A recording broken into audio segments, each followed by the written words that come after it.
Hello guys, welcome back to my YouTube channel Tidadiya classes.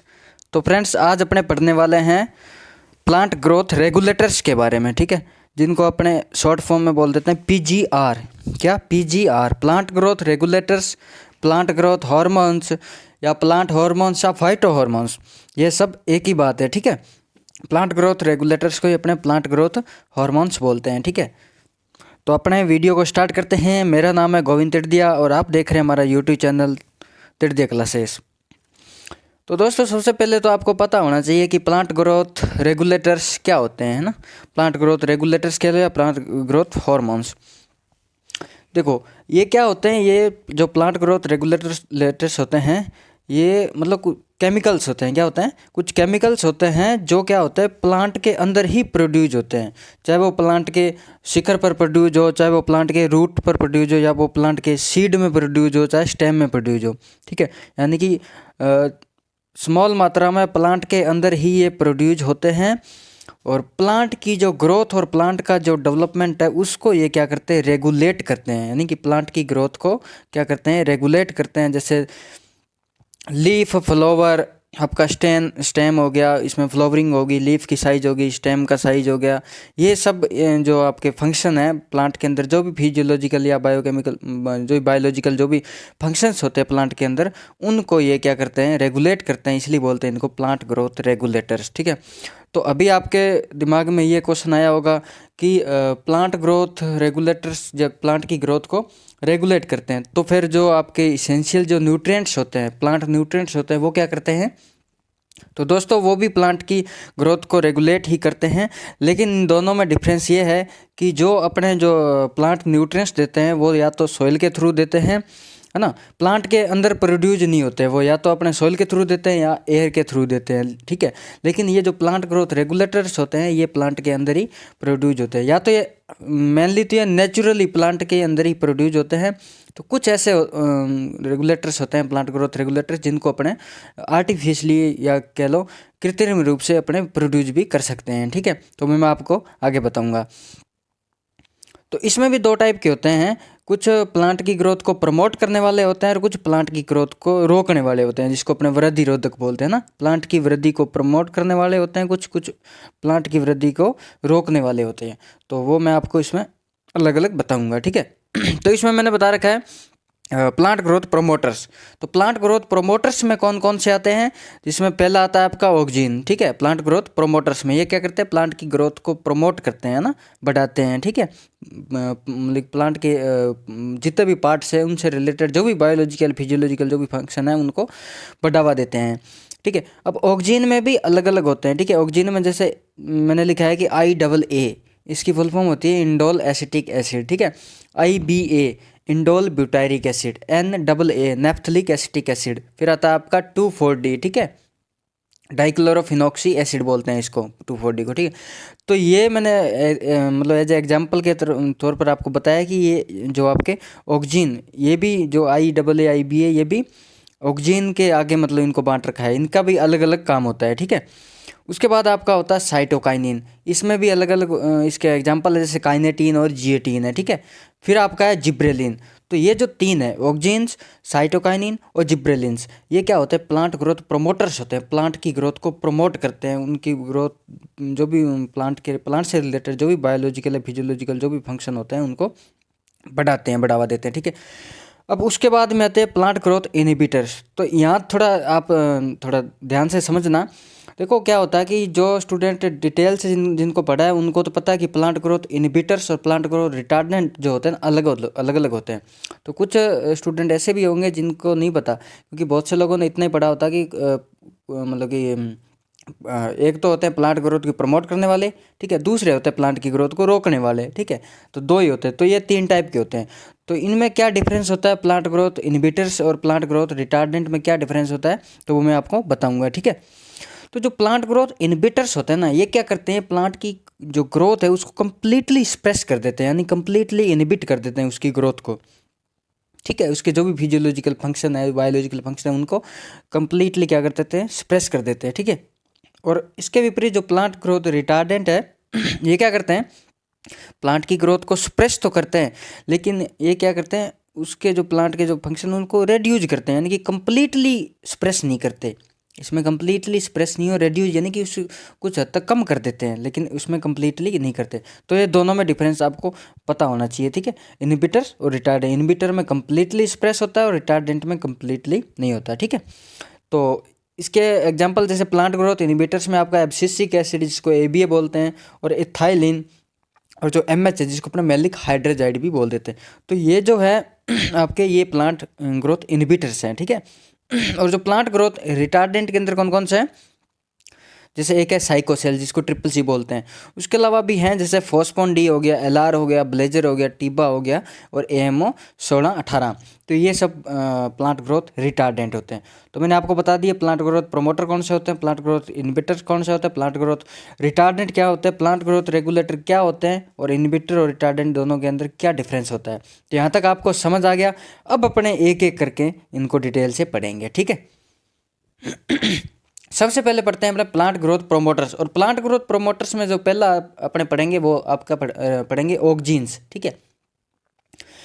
तो कोई भी आप पीजीआर पढ़ो, हार्मोन पढ़ो, उससे पहले आपको पता होना चाहिए कि वो सिंथेसाइज कहाँ होता है, ठीक है। उससे क्या होता है, उसके फंक्शन को याद करना ईजी हो जाता है, ठीक है।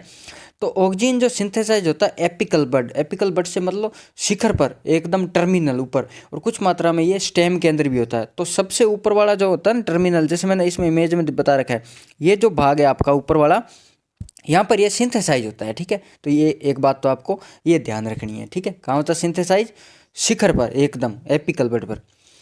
इसकी खोज किसने की थी, इसकी खोज की थी एफ.डब्ल्यू. वेंट ने 1928 के अंदर, ओट के अंदर, ओट जिसको अपने जेई कहते हैं। तो जेई के अंदर मतलब एफ.डब्ल्यू. वेंट ने 1928 के अंदर इसकी खोज की थी। तो खोज कैसे की थी, इसने देखा था कि जो आपका ये जो जेई जो आपका प्लांट है, जो ओट है, तो ये मतलब कि जैसे ऊपर से मान लो कि लाइट आ रही है, ठीक है। तो जिधर से लाइट आ रही है ना, तो ये उस साइड बढ़ता ही जा रहा है, ठीक है। देखो इसमें पहली इमेज में बता रखा है कि अब देखो ध्यान से, लाइट ऊपर से आ रही है तो ये सीधा बढ़ रहा है, ठीक है। तो इधर में ये लाइट इधर से आ रही है तो ये इधर लाइट की ओर ये क्या हो जाएगा, मुड़ जाएगा लाइट की ओर। तो ये देखा था एफ.डब्ल्यू. वेंट ने ओट के अंदर। तो इसने ये देखा कि यहाँ पर मतलब कि ऊपर जो शिखर है इसमें कोई हार्मोन है, ठीक है, वो है ऑक्जीन हार्मोन, ठीक है। तो ये क्या करता है इसको, मतलब आपको अगर एग्जाम में पूछ ले कि कौन सा पीजीआर प्रकाशानुवर्ती है, प्रकाशानुवर्ती नहीं, प्रकाश की ओर मुड़ जाता है ये, तो वो आपका ऑक्जीन है, ठीक है। जिधर से लाइट आती है उस साइड ये मुड़ जाता है, क्योंकि शीर्ष में ऊपर ही ऊपर इसमें सिंथेसाइज होता है सबसे ज़्यादा, तो लाइट की ओर ये मुड़ता है, इसलिए इसको प्रकाशानुवर्ती अपना हार्मोन भी बोलते हैं, ठीक है। तो ये खोज की थी वेंट ने, देखा था ये ओट के अंदर ये थी, ठीक है। ऐसे मतलब प्लांट जाएगा, फिर जिधर वो लाइट होगी ना उस साइड ये क्या हो जाएगा, मुड़ जाएगा, ठीक है, बैंड कर लेगा, ठीक है। एफ.डब्ल्यू. वेंट ने देखा था, लेकिन इसका जो नाम दिया था वो दिया था कोगल एंड हैगन स्मिथ ने। कब दिया था, 1931 में। तो ये दोनों में थोड़ा ध्यान रखना। खोज की थी एफ.डब्ल्यू. वेंट ने 1928 में, और नाम दिया था कोगल एंड हैगन स्मिथ ने 1931 में, ठीक है। ऑक्सीजन के फॉर्मेशन के लिए जो रिस्पॉन्सिबल जो प्लांट न्यूट्रिएंट होता है वो कौन सा होता है, जिंक। ये भी अच्छा क्वेश्चन है। जिंक जो प्लांट न्यूट्रिएंट है वो ऑक्सीजन के फॉर्मेशन के लिए, ठीक है, रिस्पॉन्सिबल होता है।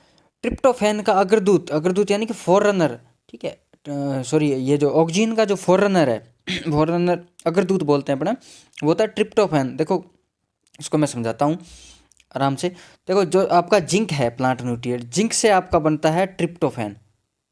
क्या बनता है जिंक से, जिंक से आपका बनता है ट्रिप्टोफैन, और ट्रिप्टोफैन से आपका बनता है ऑक्सीजन। आया समझ, यानी कि ऑक्सीजन का जो आपका जो फोररनर है, जो ऑक्सीजन का जो आपका अग्रदूत है वो है ट्रिप्टोफैन, ठीक है। यानी कि ट्रिप्टोफैन से ऑक्सीजन बनता है, और ट्रिप्टोफैन जो है ये आपका बनता है जिंक से। तो क्वेश्चन आपसे पूछ ले कि इसका ऑक्सीजन का अग्रदूत कौन है, फोररनर कौन है, तो आपका ट्रिप्टोफैन होगा। और पूछ ले कि ऑक्सीजन के फॉर्मेशन के लिए कौन सा प्लांट न्यूट्रिएंट रिस्पॉन्सिबल है, तो वो आपका होगा जिंक, ठीक है। तो ये आपको याद रखना है। अब नेक्स्ट है कि जो आपके ये जो ऑक्सीजन होता है ना, ये दो टाइप के होते हैं। दो टाइप के मैंने आपको बताया था। कुछ प्लांट हार्मोन्स ऐसे होते हैं जो प्लांट के अंदर ही नेचुरली प्रोड्यूस होते हैं, उनको बोलते हैं अपने एंडोजीनस, ठीक है, नेचुरली प्लांट के अंदर ही। और कुछ हार्मोन्स ऐसे होते हैं जिनको अपने बाहर से मतलब कि बनाया जाता है कारखानों में, जिसको अपने बोल दो चाहे कृत्रिम रूप से बनाया जाता है, या आप बोल दो उसको सिंथेटिक, ठीक है, सिंथेटिक या संश्लेषित हार्मोन है, उनको अपना एक्सोजीनस भी बोल देते हैं, ठीक है। तो जो आपका नेचुरल होता है, जो प्लांट के अंदर प्रोड्यूस होता है, उनमें उनमें तो आपका एक ही है, इंडोल एस्टिक एसिड, जिसको IAA बोलते हैं। लेकिन जो आपका सिंथेटिक है, जिसको अपने बनाते हैं, वो है आपका, उसमें से आपका एक तो हो गया NAA नेप्थलिक एस्टिक एसिड, और एक हो गया आपका IBA indole butyric acid, 2,4-D और 2,4,5-T, ठीक है। 2,4-D का आपको पता है, वो डाइक्लोरोफिनॉक्सीएसिटिक बोलते हैं इसको, ठीक है। तो ये आपको याद रखना है कि कौन सा नेचुरल है, कौन सा सिंथेटिक है, ये एग्जाम में पूछ ले जाता है, ठीक है। तो नेचुरल आपका एक ही है, इंडोलेस्टिक एसिड, और बाकी जो है वो आपके सिंथेटिक हैं, ठीक है। अब अपने पढ़ते हैं, ये तो नॉर्मल बात होगी कि ऑक्सीजन के बारे में, है ना, कहाँ प्रोड्यूस होता है, किसने खोज की थी, कैसे खोज की थी, नाम किसने दिया था, ये नॉर्मल बातें थी कि नेचुरल कौन से होते हैं और सिंथेटिक कैसे होते हैं। अब इसके मेन होता है फंक्शन। तो फंक्शन पूछ लिए जाते हैं एग्जाम में, तो क्या क्या फंक्शन होते हैं इसके, ठीक है। तो ये क्या करता है, जो सेल है प्लांट की सेल, उन उसको इलोंगेट करता है, प्रमोट करता है प्लांट सेल इलोंगेशन को, ठीक है। एक तो ये ध्यान रखना है आपको।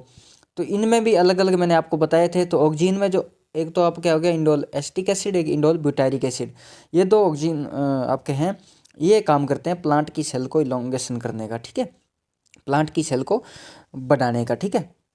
फिर है इलोंगेशन ऑफ कोल्यूप्टाइल एंड स्टेम। तो जो स्टेम होता है उसको बढ़ाने का काम भी ये करता है ऑक्सीजन, कोल्यूप्टाइल को बढ़ाने का काम भी ऑक्सीजन करता है, ठीक है। एपिकल डोमिनेंस, एपिकल डोमिनेंस से क्या समझते हो? एपिकल डोमिनेंस होता है शिखर प्रभुत्व, यानी कि शिखर पर प्रभाव। तो इसका मैंने आपको बताया था, ये यहाँ पर ऊपर ही ऊपर प्रोड्यूस होता है, एपिकल ऊपर ही ऊपर शिखर पर। तो इसका एपिकल डोमिनेंस से मतलब ये होता है कि ये जो बीच वाला स्टेम है था, ये ग्रो करता जाएगा ऊपर ऊपर, मतलब कि इसकी ग्रोथ रुकेगी नहीं, ये ग्रोथ करता रहेगा। और इसके साइड साइड में जो भी पार्ट है इसके, वो धीरे धीरे इसके साइड में ग्रो करते जाएंगे। लेकिन ये जो स्टेम है ये लंबा ग्रो करता जाएगा लाइट की ओर, है ना, इसलिए इसको अपने प्रकाशानुवर्ती बोलते हैं। तो ये होता है एपिकल डोमिनेंस, समझ गए?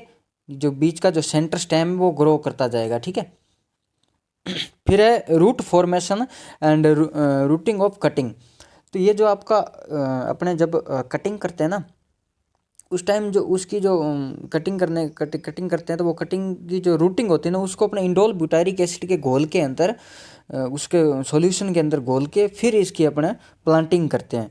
तो ये जो आप ऐसे भी कह सकते हो, जो इंडोल ब्यूटारिक एसिड है ना, इसको आप एक तरह से जड़ हार्मोन भी बोल सकते हो, रूट हार्मोन।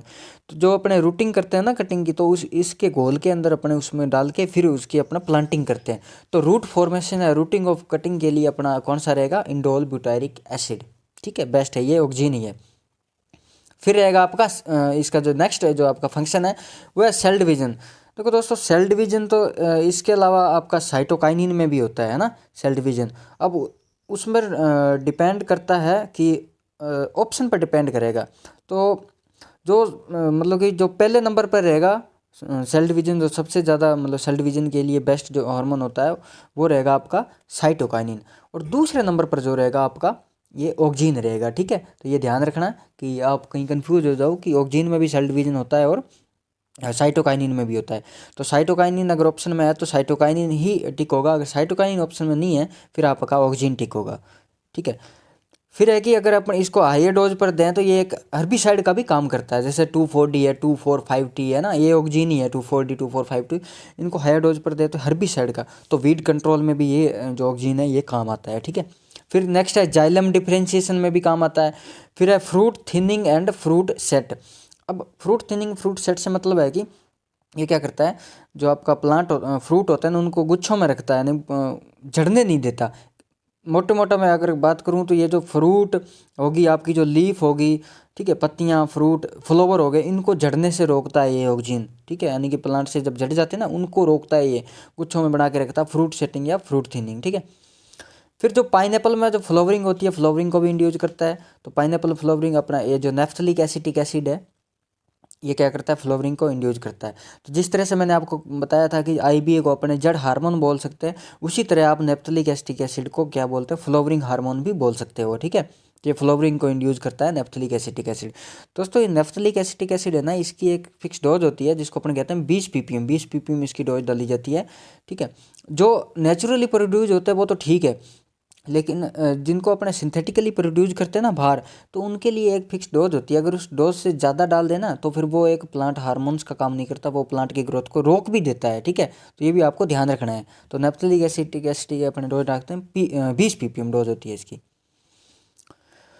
तो ऑक्सीजन के बारे में अपनों ने पढ़ लिया कंप्लीट। ठीक है, अब पढ़ते हैं अपना जिब्रेलिन क्या है। नेक्स्ट अपना जो प्लांट ग्रोथ हार्मोन्स है वो आपका है जिब्रेलिन। ये भी आपका प्लांट ग्रोथ प्रोमोटर्स है। ठीक है, ये कहाँ सिंथेसाइज होता है आपका, वो कहाँ था, ऑक्सीजन तो था ऊपर शिखर पर, और ये होता है प्लांट के टिश्यू या सीड्स।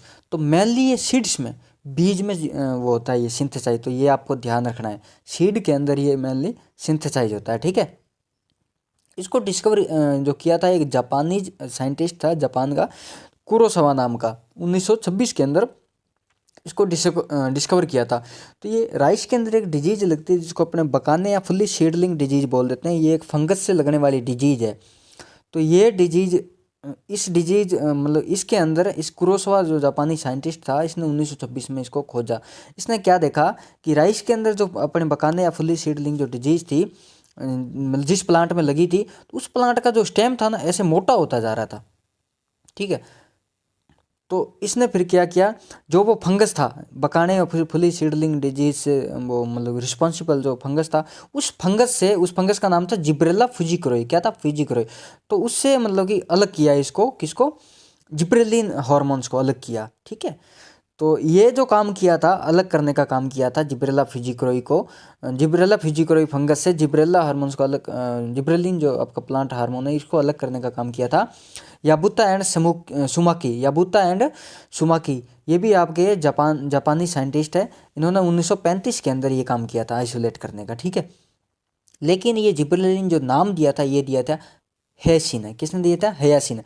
तो ये आप थोड़ा ध्यान रखना कि जो खोज की थी वो कुरोसावा ने की थी। सारे साइंटिस्ट है तो जापान के ही। ठीक है, तो खोज की थी कुरोसावा ने 1926 के अंदर। राइस के अंदर डिजीज थी बकाने फुल्ली सीडलिंग डिजीज। क्या देखा उसने कि राइस का जो प्लांट और वो स्टेम था वो होता जा रहा था। ठीक है, लेकिन जो फंगस मतलब राइस की जो डिजीज थी बकाने फुली सीडलिंग, जिस फंगस से हो रही थी वो था जिब्रेला फुजिकुरोई। उस जिब्रेला फुजिकुरोई से ये जो जिब्रेलिन हार्मोन है इसको निकालने का, आइसोलेट करने का काम किया था याबुता एंड सुमाकी ने 1935 में। और इसका जो नाम दिया था जिब्रेलिन, ये दिया था हेयासिन ने। तो ये आपको याद रखना है डिटेल में। ठीक है, और ये आपको मार्केट में जो कॉमनली अवेलेबल मिल जाएगा GA3 फॉर्म में, जिसको अपने जिब्रेलिक एसिड फॉर्म बोलते हैं, ये मिल जाएगा। ठीक है, तो ये आप इसमें इस साइड में इमेज दे रखी है मैंने, ये देखो, ये जो अनट्रीटेड ग्रेप है, ये वाली इधर साइड वाली अनट्रीटेड है और ये वाली आपकी है ट्रीटेड ग्रेप। तो इससे क्या समझ रहे हो आप कि जो अनट्रीटेड ग्रेप है, यानी कि इसमें जिब्रेलिन अप्लाई नहीं किया, तो उसकी जो बेरी की साइज़ है वो कम है, गुच्छे की साइज़ कम है। लेकिन जिसमें अपने ने अप्लाई किया है, जो ट्रीटेड ग्रेप है, मतलब कि इससे जिब्रेलिन जिसमें अप्लाई किया है, तो उसकी बेरी की साइज़ भी बड़ी है और उसके गुच्छे की साइज़ भी बड़ी है। ठीक है, मोटी है ना। तो आपका स्टेम हो गया, आपकी फ्लावर हो गया, लीफ हो गया, जो भी आपका फ्रूट हो गया, इनकी साइज़ बढ़ाने का काम आपका ये जिब्रेलिन ही करता है। ठीक है, फिर नेक्स्ट अपने पढ़ते हैं इसके फंक्शन क्या है। ठीक है, तो मैंने बताया था, तो लीफ हो चाहे फ्लावर हो चाहे स्टेम हो चाहे फ्रूट हो, इनकी साइज बढ़ाने का जो काम करेगा वो कौन करेगा, जिब्रेलिन हार्मोन करेगा। ठीक है, ये आपको ध्यान रखना है। ग्रेप इनलार्जर, ग्रेप की जो बेरी की साइज होती है उसको बढ़ाने का काम भी ये करता है। Increase length of sugar cane stem, sugar cane का जो स्टेम होता है, जो तना होता है, उसको भी ये बढ़ाता है। सेल इनलार्जमेंट, सेल की मोटाई भी ये बढ़ाता है। तो ये जो भी प्लांट के जो आपके ऑर्गन्स होते हैं, प्लांट के जो भी पार्ट हो, फ्रूट हो गया, स्टेम हो गया, फ्लावर हो गया, लीफ हो गया, इनकी जो साइज बढ़ाना, इनकी जो मोटाई में साइज बढ़ाने का जो काम करता है वो आपका जिब्रेलिन करता है। ठीक है, और ये बोल्टिंग को प्रमोट करता है। बोल्टिंग आपको पता है कैबेज और बीट के अंदर होती है बोल्टिंग। ठीक है, बोल्टिंग क्या होती है, बोल्टिंग जो होती है ना, ये हाई टेम्परेचर से या लो टेम्परेचर से हो जाती है बोल्टिंग। ठीक है, तो इसमें क्या होता है कि बोल्टिंग में, जैसे मान लो कि मैंने कैबेज की बात कर रहा हूँ, कैबेज में फ्लावर आ गया ना, उस टाइम अगर कोल्ड टेम्परेचर हो गया ज़्यादा या ज़्यादा हाई टेम्परेचर हो गया ना, उस टाइम क्या होता है कि इसकी जो मतलब इनमें जो सीड बनने स्टार्ट हो जाते हैं। ठीक है, सीड बनने स्टार्ट हो जाते हैं, वो जो सीड बनने स्टार्ट होता है उसी को ही अपने बोल्टिंग बोलते हैं। हाई टेम्परेचर या लो टेम्परेचर की वजह से ग्रोथ रुक जाती है, सीड बनने स्टार्ट हो जाते हैं कैबेज या बीट के अंदर। ठीक है, उसी को अपने बोलते हैं बोल्टिंग। ठीक है, फिर नेक्स्ट है डोरमेंसी ब्रेकर। डोरमेंसी जो जिसको अपने बोलते हैं सुषुप्तावस्था, तो डोरमेंसी को ब्रेक करने का काम करता है सीड और बड्स की, ठीक है, बीज और कलिकाओं की जो डोरमेंसी को ब्रेक करने का काम करता है वो आपका करता है जिब्रेलिन्स, ठीक है। तो इसके अलावा भी एक हार्मोन्स और है जो आपका डोरमेंसी ब्रेक करता है, वो साइटोकाइनिन है ना। तो सेम वही रहेगा जैसे मैंने पीछे आपको बताया था उसमें सेल डिवीजन में, कि सेल डिवीजन में अगर साइटोकाइनिन पहले रहेगा तो ऑप्शन में होगा तो साइटोकाइनिन होगा, साइटोकाइनिन नहीं तो 2 नंबर पर आपका ऑक्सीजन होगा। सेम उसी तरह आपका इसमें डोरमेंसी ब्रेकर में पहले नंबर पर आपका रहेगा जिब्रेलिन, जिब्रेलिन नहीं है तो फिर आपका साइटोकाइनिन हो जाएगा, ठीक है। ये ऑप्शन पर डिपेंड करता है, ठीक है। फिर नेक्स्ट है to speed up malting process in brewing industry. Brewing industry से क्या समझते हो? ब्रेविंग इंडस्ट्री यानी कि जो पेय पदार्थ की इंडस्ट्री होती है, ठीक है, जहाँ पर मतलब जो आपके ये जो लिकर्स बनते हैं, वाइन्स, जो बियर्स बनती है ना, माल्टिंग प्रोसेस। माल्टिंग का मतलब ये होता है, अपने अपने बारले में आपने पढ़ी होगी कि जो वाइन्स बनती है आपकी, लिकर्स बनते हैं ना, आपकी जो बियर्स बनती है वो इसी से के थ्रू बनती है, माल्टिंग प्रोसेस के थ्रू।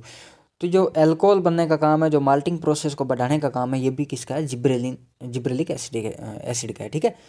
फ्लावरिंग को इंड्यूस करता है, ये तो पता ही है क्योंकि ग्रोथ प्रोमोटर है, फ्लावरिंग को इंड्यूस करेगी।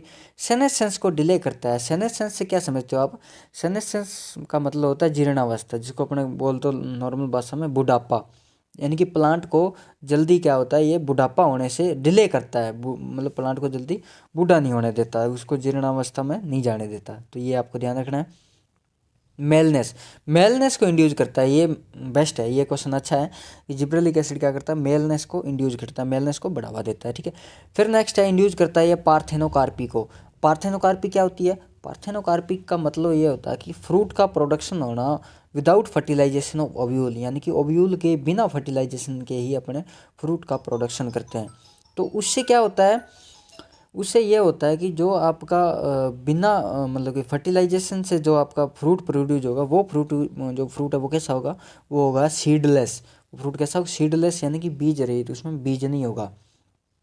पार्थेनोकार्पी, एनिसेक जनन बोल देते हैं इसको अपन, है ना, एनिसेक फलन जो बोल देते हैं, तो वो आपकी पार्थेनोकार्पी की बिना व्हील के फर्टिलाइजेशन के फ्रूट को प्रोड्यूस करना, और वो जो फ्रूट प्रोड्यूस होगा वो कैसा होगा? सीडलेस। तो वो पार्थेनोकार्पी को इंड्यूस करने का काम भी कौन करता है? आपका जिब्रेलिक एसिड करता है, ठीक है। फिर नेक्स्ट आपका आता है प्लांट ग्रोथ प्रोमोटर्स में आपका आता है साइटोकाइनिन। ऑक्सीजन और जिब्रेलिक एसिड के बाद, जिब्रेलिन के बाद में आपका आता है साइटोकाइनिन, ठीक है। तो ये जो साइटोकाइनिन ये कहाँ सिंथेसाइज होता है? तो ये होता है रूट के टिप्स के अंदर। अपने फटाफट पीछे का भी रिवीजन कर लेते हैं। जो ऑक्सीजन था वो कहाँ होता था अपना सिंथेसाइज? एपिकल, ऊपर ही ऊपर शिखर के अंदर, ठीक है, एकदम थोड़ी बहुत मात्रा में स्टेम में भी होता था, ठीक है, ऊपर होता था। और ये जो आपका पीछे पड़ा अपना जिब्रेलिन, ये कहाँ होता है? प्लांट के टिश्यू या सीड के अंदर, मेनली सीड के अंदर होता है, ठीक है, मेनली याद रखना, मेनली सीड के अंदर। और साइटोकाइनिन कहाँ होता है? रूट के टिप्स के अंदर। ये जैसे प्लांट की रूट है और यहाँ पर रूट की जो टिप्स होती है ना, यहाँ पर ये आपका प्रोड्यूस होता है साइटोकाइनिन। तो ये सिंथेसाइज आपको तीनों का याद रखना है कहाँ होते हैं, ठीक है। इसका फॉरनर क्या है? इसका साइटोकाइनिन का अग्रदूत क्या है? इसका काइनेटीन। जैसे ऑक्सीजन का बताया था मैंने, ट्रिप्टोफैन, ठीक है, इसका काइनेटीन होता है। और इसके लिए जो रिस्पॉन्सिबल जो न्यूट्रिएंट होता है वो कौन सा होता है? सल्फर होता है। तो ऑक्सीजन का मैंने बताया था आपको कौन सा था? जिंक था। जिंक के बाद ट्रिप्टोफैन, ट्रिप्टोफैन के बाद में ऑक्सीजन। तो इसी तरह साइटोकाइनिन का सल्फर, सल्फर से काइनेटिन, काइनेटिन से साइटोकाइनिन। तो काइनेटिन और साइटोकाइनिन एक ही बात है, ठीक है। इसकी खोज किसने की थी? इसको डिस्कवर किसने किया था? स्कुग और मिलर ने इसको डिस्कवर किया था 1950 के अंदर। और जो आपकी तंबाकू क्रॉप है, जो टोबैको क्रॉप है, उसके अंदर इसकी खोज की थी स्कुग और मिलर ने 1950 के अंदर, ठीक है। और इसका नाम दिया था, वो दिया था लेथम ने। कब दिया था? 1963 के अंदर। तो ये भी आपको याद रखना, खोजा किसने था और नाम किसने दिया था, ठीक है। अब इसमें भी अपने ऑक्सीजन की तरह 2 टाइप के पढ़ेंगे। इसमें भी नेचुरल और सिंथेटिक होते हैं। तो नेचुरल में आपका एक तो हो गया काइनेटीन, ठीक है, और नेचुरल में आपका जिएटीन हो गया, आइसोपेंटेनिल एडिनोसिन। ये सब अपने नेचुरली प्लांट के अंदर प्रोड्यूस होते हैं। और कुछ ऐसे होते हैं जो अपने मतलब बनाते हैं, सिंथेटिक होते हैं, जिसको संश्लेषित बोलते हैं या कृत्रिम बोलते हैं। उनमें आपका एक आ गया 6 बेंजिल एडिनोसिन। कौन सा हो गया? Benzyl adenosine. ये आपका सिंथेटिक है, ठीक है। तो ये थे आपके प्लांट ग्रोथ मतलब कि जो प्रमोट करने वाले, ठीक है। तो अब आप इसका जो साइटोकाइनिन है, इसके जो फंक्शन है वो पढ़ लेते हैं। जैसे अपने ऑक्सीजन और जिब्रेलिन के पढ़े थे, इसके भी फंक्शन पढ़ लेते हैं।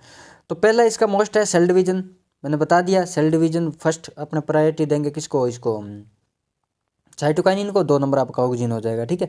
To overcome apical dominance, apical dominance मैंने बताया क्या होता है, शिखर प्रभुत्व, जो स्टेम होता है बढ़ता जाता है ना, ग्रो करता जाता है। लेकिन ये क्या करता है, ये इसको क्या करता है, ओवरकम मतलब इसको इसमें बाधा उत्पन्न करता है, ठीक है, यानी कि एपिकल डोमिनेंस को रोकता है ये जो आपका साइटोकाइनिन है, तो ये याद रखना है एक आपको, ठीक है।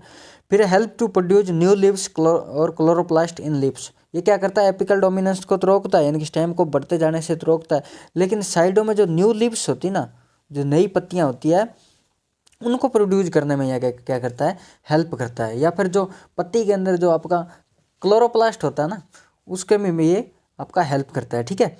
और क्या करता है, ये जो लेटरल शूट ग्रोथ होती है या शूट जो आपका फॉर्मेशन होता है उसको भी बढ़ाता है, ठीक है। तो इसमें आप ध्यान रखना है कि जो आपकी एपिकल डोरमेंसी है उसको तो ये ओवरकम करता है, रोकता है, और जो लेटरल जो शूट ग्रोथ है और जो लेटरल जो आपकी नई पत्तियां बनती है उसको ये क्या करता है, बढ़ावा देता है। तो ये आपको याद रखना है कि जो साइटोकाइनिन के जो फंक्शन के अंदर ये आता है। फिर ये सेनेसेंस को डिले करता है, ठीक है। मैंने अभी जस्ट आपको पीछे बताया था कि जिब्रेलिन भी सेनेसेंस को डिले करता है, लेकिन अगर ऑप्शन में आपको साइटोकाइनिन होगा तो साइटोकाइनिन को पहले टिक करना होगा, अगर साइटोकाइनिन ना ही होगा तो फिर अपने टिक करेंगे जिब्रेलिन को, ठीक है। तो क्योंकि मेन जो फंक्शन है, सेल डिवीजन हो गया, ये आपका डिले साइनेसेंस हो गया, ये दोनों मेन फंक्शन साइटोकाइनिन के हैं, ठीक है। और बाद में सेल डिवीजन ऑक्सीजन का 2 नंबर है और सेनेसेंस वाला जिब्रेलिन का 2 नंबर है, ठीक है। फिर मैंने पढ़ाया था डोरमेंसी ब्रेकर, तो मैंने आपको जिब्रेलिन में भी पढ़ाया था।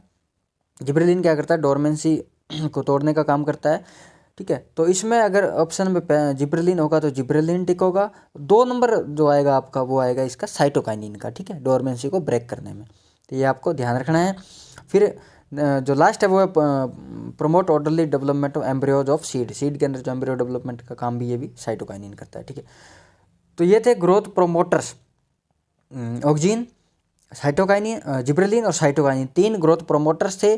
3 कहाँ सिंथेसाइज होते हैं, कि किसने डेवलप किया, किसने आइसोलेट किया, मतलब कि किसने नाम दिया, नेचुरल कौन से होते हैं, सिंथेटिक कौन से होते हैं, फंक्शंस क्या होते हैं, सबके अलग अलग मेन फंक्शन जो थे वो क्या थे, मैंने कंप्लीटली आपको अच्छे से डिटेल से बताया है, ठीक है।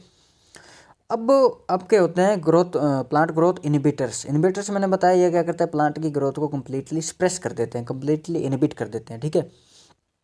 तो उसमें आपका सबसे पहला रहेगा एब्सिसिक एसिड ABA, क्या है, एब्सिसिक एसिड ABA। तो इसके क्या फंक्शन है, एब्सिसिक एसिड जिसको अपने ABA बोलते हैं, इसके क्या फंक्शन है पढ़ लेते हैं फटाफट। ये क्या करता है, इंड्यूस करता है leaf and fruit abscission, leaf and fruit. देखो पहले तो ये ध्यान रखना है आपको, जो ग्रोथ प्रोमोटर्स है ना उसके लगभग ये उल्टा काम करते हैं, इनहिबिटर्स हो गए, रिटार्डेंट हो गए, ग्रोथ प्रोमोटर के क्या करते हैं, उल्टा काम करते हैं। तो वो क्या करते थे, ग्रोथ प्रोमोटर फ्रूट और लीफ को जड़ने से रोकते थे, लेकिन ये क्या करते हैं, फ्रूट और लीफ को जड़ने को इंड्यूस करते हैं, उसको बढ़ाते हैं। एब्सिशन का मतलब जैसे आपका ये प्लांट है, ये स्टेम है, मान लो ये आपका स्टेम है, ठीक है, इस स्टेम के ये कोई शाखा लगी है, ठीक है, स्टेम के शाखा लगी, उस शाखा से आपकी है, मान लो कि ये लीफ लगी है, लीफ है, और इधर आपके मान लो कि छोटे छोटे फ्रूट मान लो फ्रूट लगे हुए हैं, ठीक है।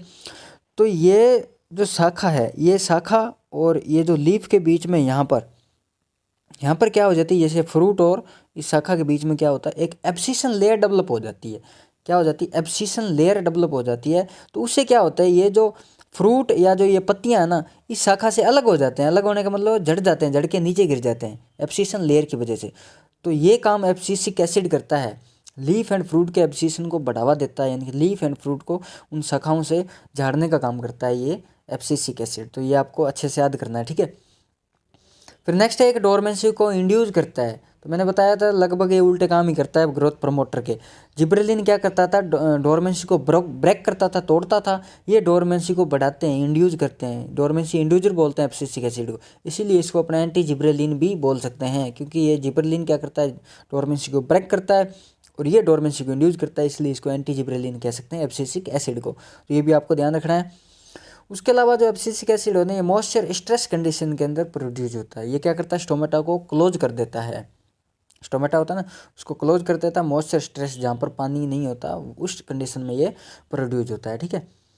फिर नेक्स्ट है कि ये सीड के जर्मिनेशन को इनहिबिट कर देता है, ठीक है। आपके जो जिब्रेलिन वगैरह थे वो तो क्या करते हैं, सीड के जर्मिनेशन को बढ़ाते थे। जिब्रेलिन क्या करता है, सीड के जर्मिनेशन बढ़ाता है और ये इनहिबिट करता है सीड के जर्मिनेशन को, ये ध्यान रखना। सेल की टर्गिडिटी को भी मेंटेन करता है ये, और ये क्या करता है, कॉटन डिफोलिएंट का भी काम करता है। दोस्तों डिफोलिएंट क्या होता है, डिफोलिएंट क्या होता है, ये केमिकल होता है, उसको जब अपने प्लांट पर अप्लाई करते हैं ना, तो ये क्या करता है, पत्तियों को और इनको झाड़ने का काम करता है। पत्तियां मतलब झड़ जाती है प्लांट से, तो ये जो कॉटन के अंदर भी अपने कॉटन की पत्तियों को झाड़ने का काम करता है ये एब्सिसिक एसिड, इसको अपने बोलते हैं कॉटन डिफोलिएंट। ठीक है। फिर नेक्स्ट जो आपका इनहिबिटर है वो है इथाइलिन। क्या है, इथाइलिन। देखो दोस्तों, इथाइलिन दो फॉर्म में होता है, दो फॉर्म में आपको अवेलेबल होगा। एक तो होता है आपका इथ्रेलिन, एक होगा आपका इथेफोन। आपने पढ़ा होगा, जो इथ्रेल होता है ना वो होता है लिक्विड फॉर्म में, और जो इथेफोन होता है वो होता है आपका गैसियस फॉर्म के अंदर। ठीक है। तो जो आपका इथ्रेल होता है लिक्विड फॉर्म में, ये तो क्या करता है, बनाना की राइपनिंग करता है, बनाना को पकाने का काम करता है। और जो इथेफॉन होता है गैसियस फॉर्म वाला, ये आपका शुगर कैन की राइपनिंग करता है, शुगर कैन को पकाता है। तो आपको ये दोनों फॉर्म अलग अलग पता होने चाहिए, इथ्रेल लिक्विड फॉर्म है, इथेफॉन गैसियस फॉर्म है। ठीक है। इसके अलावा ये फीमेलनेस को भी इंड्यूस करता है। तो अभी मैंने पीछे बताया था, शायद जिब्रेलिन में था, वो मेलनेस को इंड्यूस करता है, और ये जो इथाइलिन ये फीमेलनेस को इंड्यूस करता है। तो ये कुछ चीज़ें होती है, ये आपको याद करने वाली होती है। इसमें क्या होती है, कन्फ्यूजन पैदा हो जाता है ना, तो ये आपको थोड़ा याद करना है। फीमेलनेस को इंड्यूस करता है इथाइलिन। ठीक है। दो फॉर्म मैंने बता दी। उसके अलावा क्या करता है, ये जब फ्रूट की राइपनिंग होती है ना उस टाइम, देखो आपने ये तो मोटा मोटा पढ़ा होगा, इथाइलिन का काम होता है फ्रूट को पकाना, ये ना, फ्रूट की राइपनिंग करना इथाइलिन का काम होता है। ठीक है। लेकिन जब फ्रूट की राइपनिंग होती है ना, उस टाइम क्या होती है, रेस्पायरेशन रेट बढ़ती है, क्योंकि राइपनिंग के दौरान रेस्पायरेशन रेट तो बढ़ेगी। तो ये क्या करता है, इथाइलिन रेस्पायरेशन रेट बढ़ाता है। ठीक है। जब फ्रूट की राइपनिंग होती है उस टाइम रेस्पायरेशन जो रेट होती है उसको बढ़ाता है, श्वसन दर को बढ़ाता है। ठीक है। उसके अलावा ये प्रमोट करता है senescence and abscission of plant parts में आपके लीव्स हो गए, फ्लावर्स हो गए, फ्रूट्स हो गए। तो मैंने बताया था ये उल्टे काम करता है ग्रोथ प्रोमोटर्स के लगभग विपरीत। वो क्या करता था, डिले करता था सेनेसेंस को, ये क्या करता है, प्रमोट करता है सेनेसेंस को। ठीक है। वो क्या करते थे, एब्सिशन को, एब्सिशन मतलब पत्तियों को झड़ने से रोकता था, ये क्या करता है, प्लांट के जो भी पार्ट्स है उसमें एब्सिशन को प्रमोट करता है, यानी कि पत्तियाँ होगी या फ्लावर हो गए, फ्रूट हो गए, ये झड़ने को बढ़ावा देता है, मतलब ठीक है, मतलब जो शाखा है उससे अलग हो जाते हैं। तो ये आपका हो गया इथाइलिन। ठीक है। अब नेक्स्ट आपका रह गया इनहिबिटर्स में आपका एमएच, जिसको अपने बोलते हैं मैलिक हाइड्रोजाइड, इसकी फुल फॉर्म है मैलिक हाइड्रोजाइड, और इसको अपने इसका कॉमन नेम स्प्राउट स्टॉप के नाम से भी बोल देते हैं। ठीक है। Sprout stop. ठीक है। इसके क्या काम है, ये क्या करता है, ये टोबैको के अंदर एक तो शक्कर को कंट्रोल करता है, शक्कर को कम कर देता है, रिटार्ड, यानी कि आप ऐसे कह सकते हो कि एमएच डीशक्रिंग का काम करता है टोबैको के अंदर। ठीक है। फिर है कि जो ऑनियन के अंदर ये स्प्राउटिंग को रोकता है, ऑनियन के अंदर एक तो टोबैको के अंदर शक्कर को रोकता है, दूसरा है ऑनियन को, जैसे मान लो कि ऑनियन आपके स्टोरेज के अंदर पड़े हैं, तो क्या होता है कि उसमें स्प्राउटिंग से क्या समझते हो, स्प्राउटिंग मतलब उसमें क्या होते हैं कि जर्मिनेट होने लग जाते हैं वो ना, स्टोरेज में पड़े पड़े ही। ठीक है। तो वो जो जर्मिनेशन, वो जो स्प्राउटिंग है, उनको ये जो आपका ऑनियन है वो रोकता है। आपने कभी चने भिजोए होंगे, 2 दिन भिजो के देखना, सुबह वो स्प्राउट हो जाएंगे, तो वो स्प्राउटिंग ऑनियन में होने लग जाती है स्टोरेज में, तो स्प्राउटिंग को रोकता है ये एमएच मैलिक हाइड्रोजाइड, इसलिए इसको बोलते हैं अपना स्प्राउट स्टॉप। ठीक है। स्प्राउटिंग को रोकता है, टोबैको के अंदर शक्कर को कम मतलब कंट्रोल करता है, या मान लो कह लो कम करता है। ठीक है। रिटार्ड स्टेम इलोंगेशन, स्टेम का जो बढ़वार है, स्टेम के जो इलोंगेशन उसको भी ये कम करता है, उसको भी ये रोकता है। इनहिबिटर्स का मतलब मैंने बताया था कम्प्लीटली रोकता है। ठीक है। तो ये हो गया आपका एमएच में मैलिक हाइड्रोजाइड में आपको मेन तो ये याद रखना है, टोबैको के अंदर शक्कर को कंट्रोल करता है और स्प्राउटिंग को रोकता है ऑनियन के अंदर। ठीक है। ये मेन चीज़ है इसमें। अब अपना रहता है प्लांट ग्रोथ रिटार्डेंट, बताया था मैंने कि कम्प्लीटली इनहिबिट नहीं करता, कम्प्लीटली प्लांट की ग्रोथ को सप्रेस नहीं करते, वो होते हैं आपके ग्रोथ रिटार्डेंट। ठीक है।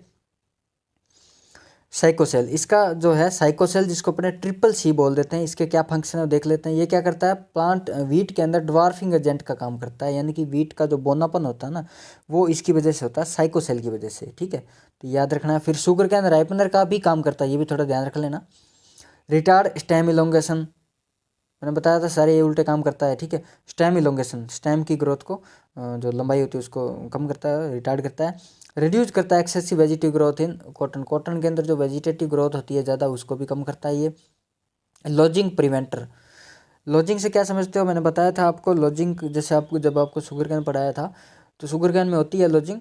तो लॉजिंग का मतलब ये होता है कि जैसे प्लांट आपका क्या हो गया, लंबाई में ज़्यादा ग्रो कर गया, तो उस टाइम क्या होता है, उसमें मान लो कि हवा हवा चल गई, ठीक है।